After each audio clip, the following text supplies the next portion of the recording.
I put off getting a router table for years. I told myself that it was because my shop is too small and that it's just a convenience upgrade, the kind of thing that you buy when you're good enough with a router or doing a certain kind of woodworking.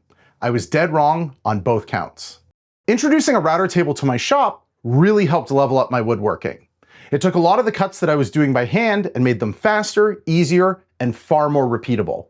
Not to mention, it took the white knuckle factor out of a few types of cuts that frankly made me nervous. It's not some luxury upgrade for a more advanced shop. It's the kind of thing that builds real confidence at the router, and I wish I had had it sooner. So, if you own a router and you've been curious about router tables, this one's for you. I want to talk about what a table gives you that handheld routing doesn't, why we all wait maybe a little bit too long to give it a try, and whether or not benchtop router tables are capable of doing real work.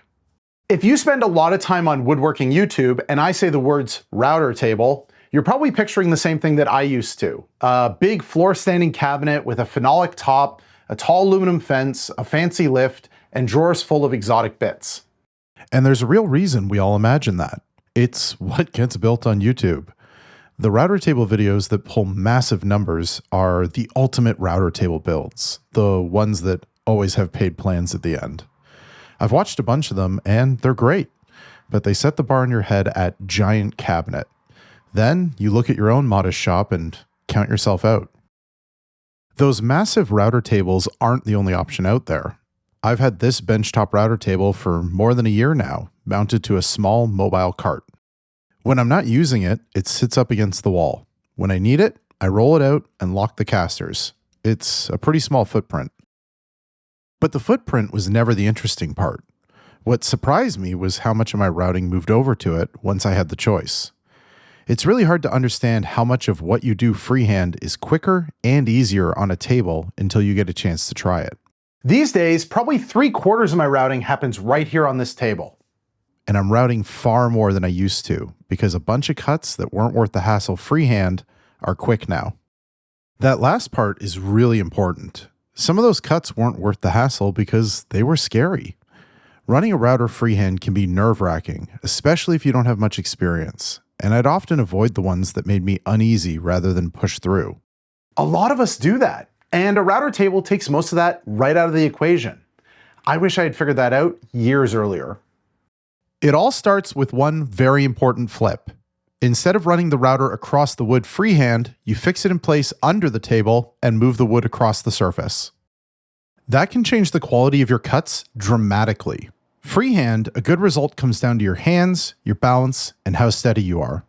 Some cuts can come out great, but some don't, and you don't always know which until it's done. On the table, all of that is out of the picture. The bit is locked at one height, the fence is set at a fixed distance, and neither moves. So the cut is the same on your first piece and your 12th. You set it once and you stop thinking about it. For the work I do and in the hours that I've got, that's the whole ballgame. Then there's control. Take a narrow piece, for example. Run a handheld router along a thin strip and the base has almost nothing to sit on. Look what happens. It wants to tip, the bit wants to grab. It's the kind of cut that a lot of people rightly avoid, and I did too. On a router table, the wood sits flat and supported. You can use a featherboard to hold it against the fence, and push blocks keep your hands far away from the spinning hunk of metal. The cut that used to make me flinch takes just a couple seconds now. For the cuts a table is built for, it's a huge difference. That's the part nobody talks about when they're selling you on capability. A table doesn't just do more, it makes the result predictable every time.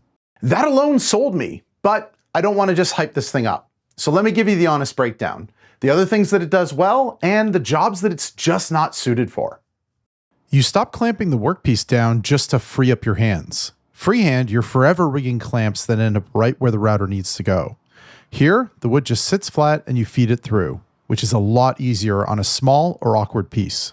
The fence is a big part of that. You could get a dado or a rabbit with an edge guide on a handheld router. I do it on bigger pieces all the time. But edge guides are fiddly. I even shelled out extra for a really good one, and it's still a pain to dial in and use. A fixed fence just references the same spot every time without any fuss. The router table is also a genuinely good joinery machine. Grooves, rabbets, that kind of thing. And it runs bigger bits than you'd ever want to hold freehand. Add it all up and it comes back to the same thing. The tool holds still, the wood does the moving, and that hands you a level of control you just don't get freehand. Cleaner cuts and a lot less mess flung around a small shop, since the table pulls dust at the source. Handheld routing absolutely still has its place, and it's worth being clear about that. If you're dealing with anything large and awkward or already assembled, you carry the tool to the work, not the work to the tool. Easing the edges of a finished tabletop is the perfect example, and stopped cuts are arguably easier and safer with a plunge base in your hand than at the router table.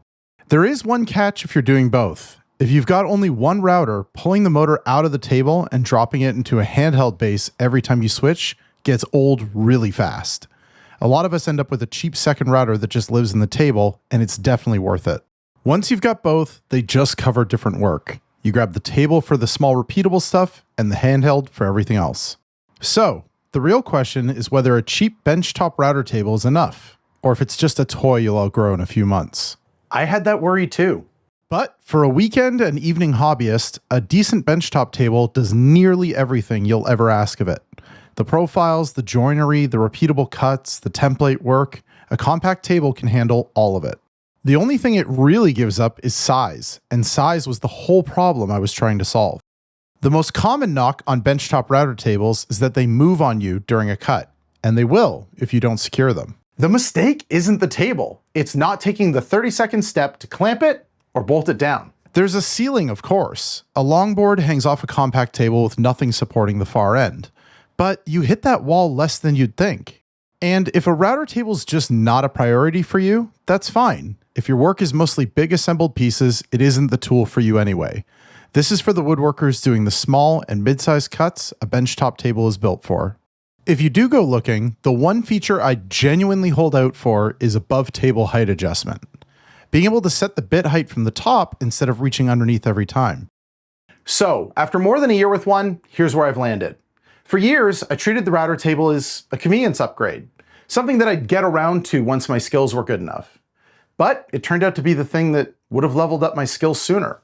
It didn't replace my handheld router, the two are meant for different jobs, but it did take over most of my routing, made my results far more predictable, and turned some cuts that I used to cringe at into ones that I don't think about anymore. And it did it all in a shop as small as mine. If you've been holding off, don't wait as long as I did. The router table is one example of a bigger idea. A cheap tool set up right does far more in a small shop than people expect. My table saw is another. Most people write off a job site saw as fine for ripping 2x4s and not much else. But with a few changes, mine does real, accurate work. I'll show you how. It's on the screen now.